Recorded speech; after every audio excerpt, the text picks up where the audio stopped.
അസ്സലാമു അലൈക്കും ഗായ്സ്. ഇന്ന് നമ്മളിവിടെ ഉണ്ടാക്കാൻ വേണ്ടി പോകുന്നത് ഒരു വെറൈറ്റി പഴംപൊരിയാണ്. അതെങ്ങനെ ഉണ്ടാക്കുന്നത് നോക്കിയാലോ. ഒരു ബൗൾ എടുത്തിട്ട് അതിലേക്ക് കുറച്ച് ആട്ടപ്പൊടി ഇട്ട് കൊടുക്കുക, കുറച്ച് കടലപ്പൊടി ഇട്ട് കൊടുക്കുക, കുറച്ച് മൈദപ്പൊടി ഇട്ട് കൊടുക്കുക, കുറച്ച് പുട്ടുപൊടി ഇട്ട് കൊടുക്കുക. ഇതിലേക്ക് ഒരു മുട്ടയും കുറച്ച് ഏലക്കാപ്പൊടിയും ചേർത്ത് കൊടുക്കണം. മധുരത്തിന് നിങ്ങൾക്ക് വേണമെങ്കിൽ ശർക്കര അല്ലെങ്കിൽ പഞ്ചസാര ചേർത്തെടുക്കുക, അതിങ്ങനെ ഇഷ്ടത്തിനനുസരിച്ചിട്ട്. വെളിച്ചെണ്ണ നന്നായി ചൂടായതിനു ശേഷം നമുക്ക് ഓരോന്ന് പൊരിച്ചെടുക്കാം.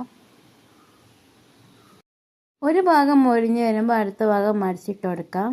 നന്നായി മൊരിഞ്ഞതിന് ശേഷം വെളിച്ചെണ്ണ എല്ലാം കോരിയെടുക്കാം. അങ്ങനെ നമ്മുടെ ടേസ്റ്റി ആയിട്ടുള്ള വെറൈറ്റി പഴംപൊരി ഇവിടെ റെഡി ആയിട്ടുണ്ട്. എല്ലാവരും ഒന്ന് ഉണ്ടാക്കി നോക്കണം. വീഡിയോ ഇഷ്ടപ്പെട്ടാൽ ലൈക്കും ഷെയറും സബ്സ്ക്രൈബും ചെയ്യാൻ മറക്കല്ലേ. ഇൻഷാ അല്ലാഹ് മറ്റൊരു വീഡിയോയുമായി വീണ്ടും കാണുമ്പോഴേക്കും അസ്സലാമു അലൈക്കും.